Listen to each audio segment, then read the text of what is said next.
ulovne municije u lovu, zato što smatram da uopće lova ne bi trebalo biti. Lov se koristi radi ljudske zabave, doslovno ubijanje životinja radi ljudske zabave.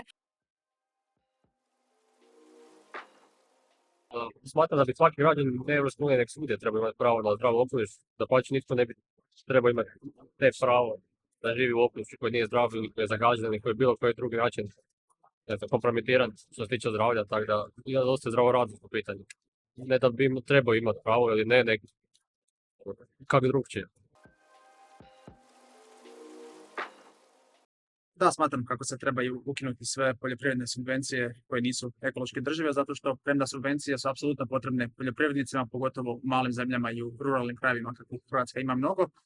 Ekološki neodržive subvencije će samo dugoročno gledano oštetiti tim istim poljoprivrednicima, ili možda ne njima, ali njihovim budućim generacijama, baš zato što poljoprivreda ovisi jako od zdravog i čistog okoliša, koji se onda ekološki neodrživim subvencijama samo dugoročno možda polako, ali sigurno uništava.